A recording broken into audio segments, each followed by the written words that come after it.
Use कर लेते हैं और कई बार एकाधिकार भी जरूरी है।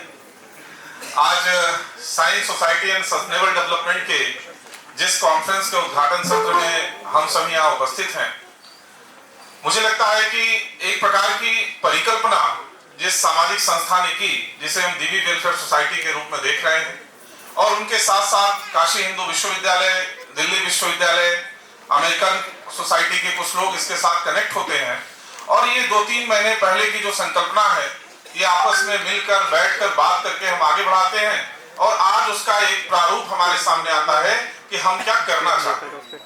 तो एक बड़ा दिन है हम सभी के लिए, हम सब यहाँ उपस्थित हैं और मेरा मानना है कि कोई भी कॉन्फ्रेंस सिर्फ इसलिए आयोजित होता है अगर हम उसके बेसिक थीम पे जाएं तो हम डिस्कोर्स कर पा रहे हैं कि नहीं कर पा रहे हैं, हम विमर्श कर पा रहे हैं कि नहीं कर पा रहे हैं। तो इस विमर्श को करने के लिए हम सभी जो शिक्षाविद यहाँ उपस्थित हैं, जो रिसर्च स्कॉलर उपस्थित हैं और मंच पर हमारे विद्वज्जन उपस्थित हैं, मैं एक साथ पहले आप सभी का हार्दिक स्वागत करता हूं, अभिनंदन करता हूं, वंदन करता हूं। ठीक है, बाबा विश्वनाथ की नगरी है, ज्ञान की नगरी है, शिक्षा की नगरी है और इसको अगर एक शब्द में कहें तो तत्व से शिवत्व की नगरी है काशी। हमने यहाँ तत्व को भी देखा है और शिवत्व के रूप में विकसित होते हुए भी देखा है। आज उसी संकल्पना के साथ हमारे साथ मंच पर विराजमान पूज्य सलेसानंद जी उज्जैन से हमारे बीच पधारे हैं। धर्म क्षेत्र का काम बड़ा है और समाजशास्त्र का विद्यार्थी होने के नाते मैं ये मानता हूं कि कोई भी समाज अपने निहितार्थ लक्ष्यों को तभी प्राप्त कर सकता है जब वो धर्म की अवधारणा से आबद्ध हो। इसलिए जितने भी अंतर्राष्ट्रीय कॉन्फ्रेंस, नेशनल कॉन्फ्रेंस हम लोग आयोजित करते हैं उसमें किसी न किसी धार्मिक क्षेत्र के गुरु को हम उसमें स्थान देते हैं, क्योंकि कहते हैं ना कि कोई भी समाज तभी नियंत्रित हो सकता है जब वो धर्म दंड के विधान से चलता हो। तो हमारे बीच सलेसानंद जी उपस्थित हैं, हमें जीवन मूल्यों के जिन विचारों से जोड़ने का काम आप करेंगे, मुझे लगता है कि सतत विकास की अवधारणा का लक्ष्य भी वही है, क्योंकि बहुत कुछ हमारी परंपराओं में विज्ञान के जैसा था पर उसको हमने व्यवहारिक जीवन में नहीं लिया, इसलिए हम सतत विकास की अवधारणा से नहीं जुड़ पाए। तो धर्म कैसे उसको प्रेरित करेगा, आज उसी पर व्याख्यान देने के लिए हमारे बीच पूज्य सलेसानंद जी उपस्थित हैं। मैं आपका हार्दिक स्वागत करता हूं, अभिनंदन करता हूं, वंदन करता हूं। हमारे बीच काशी के ही माटी से जन्म लिए हुए उत्तर प्रदेश संगीत नाटक अकादमी के अध्यक्ष पद्मश्री राजेश्वर आचार्य जी उपस्थित हैं। मैं क्या कहूं, आप यहाँ बैठे हुए बहुत सारे लोग जो काशी में पढ़ते होंगे, घूमते होंगे, गंगा घाट पे जाते होंगे, लेकिन बहुत सारे लोग ऐसे आपसे होंगे जिन्होंने पद्मश्री राजेश्वर आचार्य जी के साथ वार्तालाप नहीं किया होगा। मैं आप सभी से अनुरोध करूंगा कि अपने कॉलेज से, अपने प्रेजेंटेशन से एक टॉपिक इनके लिए निकालिए। क्यों? पद्मश्री राजेश्वर आचार्य जो कहते हैं वो किताबों में नहीं मिलेगा, वो सिर्फ इनकी भाषा में मिलेगा। और पूरी दुनिया में जब आप साश्वरे के भाषा विज्ञान को पढ़ते हैं, बहुत सारे लोगों ने अगर साश्वरे को पढ़ा होगा और जो भाषा विज्ञान की बात वो करता है तो पूरी दुनिया को आपस में संबद्ध करने वाला या पूरी दुनिया में विभेद उत्पन्न करने वाला कोई तत्व है तो उसे हम भाषा के नाम से जानते हैं। और जिस भाषा पर एकाधिकार अगर किसी का है, मैं काशी में कह सकता हूं, तो पद्मश्री राजेश्वर आचार्य जी का है, क्योंकि लिखी हुई बातें पढ़ करके तो दुनिया विद्वान बन रही है, लेकिन जिस भारतीय ज्ञान परंपरा की हम बात करते हैं, इंडियन नॉलेज सिस्टम की बात करते हैं, उस इंडियन नॉलेज सिस्टम का जो बेसिक थीम है वो आंतरिक ज्ञान से आता है और वो आंतरिक ज्ञान का एक संकुल कॉम्प्लेक्स जो है उसे हम पद्मश्री राजेश्वर आचार्य के रूप में देखते हैं। तो मैं गौरवान्वित हूं इस बात को लेकर के कि वो हमारे बीच है और अभी दोपहर की 2-3 बजे की फ्लाइट है, फिर कोलकाता चले जाएंगे। तो जो भी ये बोलेंगे उसको आप सभी समझने की कोशिश करिएगा कि आंतरिक ज्ञान का उद्भव किस प्रकार से होता है। हमारे बीच प्रोफेसर प्रत्युष वत्सला जी उपस्थित हैं दिल्ली विश्वविद्यालय से। मैं अपने जीवन के कुछ सुखद क्षणों में ये क्षण महत्वपूर्ण मानता हूं कि मेरा काशी से दिल्ली जाना हुआ। कभी रचना नहीं थी, लेकिन ईश्वर का आदेश हुआ होगा तभी मैंने काशी छोड़ा और मैं इस बात के लिए ईश्वर का विशेष आशीर्वाद मानता हूं कि मुझे दिल्ली विश्वविद्यालय में वो स्थान मिला जहां प्रोफेसर प्रत्युष वत्सला जी थी, क्योंकि जिस तरीके की वैचारिकी से आप दिल्ली विश्वविद्यालय में काम कर रहे हैं, दिल्ली विश्वविद्यालय का कोई ऐसा कॉलेज नहीं है जिसने वसुधैव कुटुंबकम को अपने केंद्र में शामिल किया।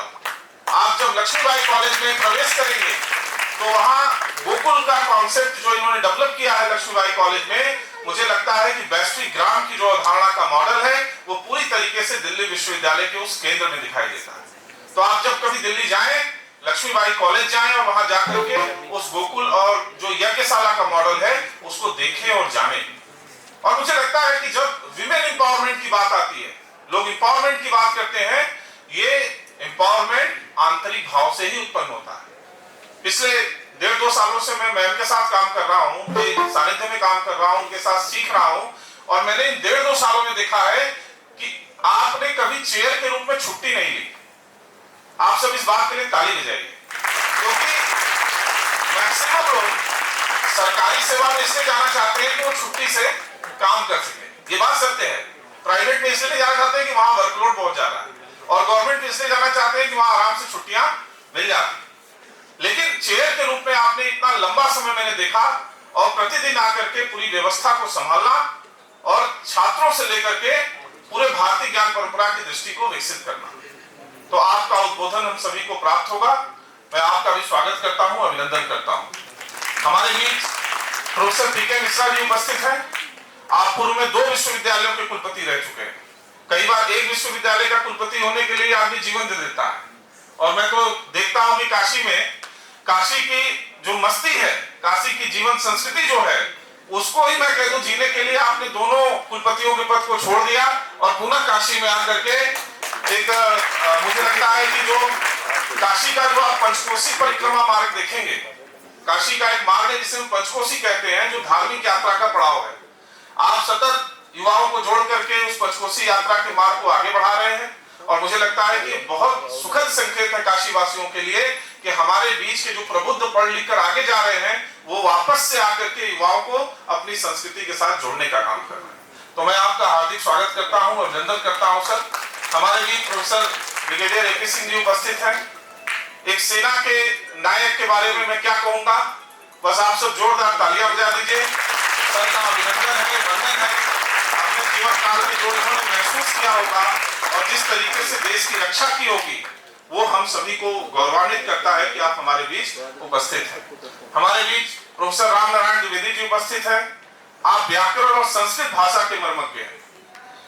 मैं जिन लोगों को परिचय करा रहा हूं, आप एक बार अगर उस क्रम को भी देखें तो इस कॉन्फ्रेंस में हमने उन विविधताओं को शामिल करने का काम किया है जो होल सोल अगर ह्यूमैनिटी की बात करें या सोसाइटल कंसर्न पे भी हम जाएं तो उस विधा के सारे लोग आपके यहाँ उपस्थित हैं, जिसमें विज्ञान, प्रौद्योगिकी, संस्कृति, समाज सभी लोग उपस्थित हैं। उसी में एक केंद्रीय नाम है प्रोफेसर राम नारायण द्विवेदी जी का। आप काशी विद्वत परिषद, एक संस्था जो पूरे भारतवर्ष में काम करती है संस्कृति और धर्म के उन्नयन के लिए, आप उसके महामंत्री हैं।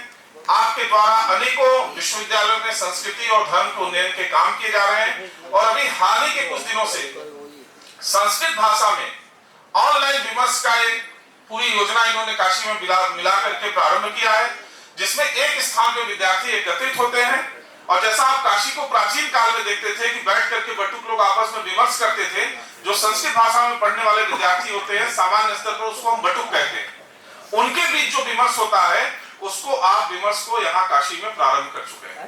तो मुझे लगता है कि बहुत बड़ा आपका प्रयास है काशी को पुनर्जीवित करने के लिए। मैं आपका अभिनंदन करता हूँ, वंदन करता हूँ। हमारे बीच प्रोफेसर ए.के. जोशी सर उपस्थित हैं, और मैं कह सकता हूं कि सर का जो आशीर्वाद है वो समाज शास्त्र के क्षेत्र में काम करने वाले लगभग सभी विद्यार्थियों को प्राप्त है, चाहे वो आगे की बेंच पे बैठने वाले हो, चाहे वो पीछे की बेंच पे बैठने वाले हो। हर तरीके के विद्यार्थियों को आपने पूरा आशीर्वाद दिया है, और हम लोग ये मानते हैं, मैं, मेरी पत्नी, जितने भी लोग समाज शास्त्र से पढ़ करके निकले हैं, मुझे लगता है कि एक आइडियल व्यक्तित्व के रूप में जिस तरीके से आपने समाजशास्त्री जगत की सेवा की है अपने मूल्यों के साथ, वो हम सभी को एक कंट्रीब्यूशन के लिए प्रेरित करता है। सर आपका स्वागत है, अभिनंदन है सर।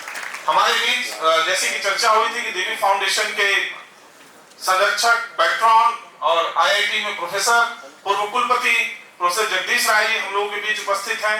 मेरा मिलना अभी सर से 3-4 महीने पहले ही हुआ, पर तकनीक के क्षेत्र का व्यक्ति यदि सामाजिक क्षेत्र में उन्नयन की बात करता है तो इसी को जब आप कौटिल्य का अर्थशास्त्र पढ़ेंगे और वहां इथोलॉजी की बात करेंगे तो ये निकल करके आता है कि समाज के लिए नैतिकता क्या होनी चाहिए। तो नैतिकता शब्द ऐसी है जो विज्ञान के लिए भी उतनी है जितना कि समाजशास्त्र के लिए। तो सर ने हमेशा सामाजिक चिंतन की बात की, आज उसी क्रम में देवी वेलफेयर सोसाइटी इस पूरे कार्यक्रम को आयोजित कर रही है। हमारे बीच हमारे सहयोगी डॉक्टर रत्नशंकर मिश्रा जी भी उपस्थित हैं। काशी हिंदू विश्वविद्यालय से पूरे इस प्रोग्राम को आपने कोलैबोरेट किया सर, आपका भी स्वागत है, अभिनंदन है। मोहिनी झवर जी यहाँ उपस्थित है देवा फाउंडेशन से, सचिन मिश्रा जी उपस्थित हैं, ब्रजेश चंद्र पाठक जी, ऐसे तमाम जो हमारे बीच शुभचिंतक यहाँ उपस्थित हैं। मैं आप सभी का बारंबार अभिनंदन करते हुए अपनी वाणी को विराम देता हूँ और स्वाति से आग्रह करता हूँ कि कार्यक्रम को आगे बढ़ाएं। धन्यवाद।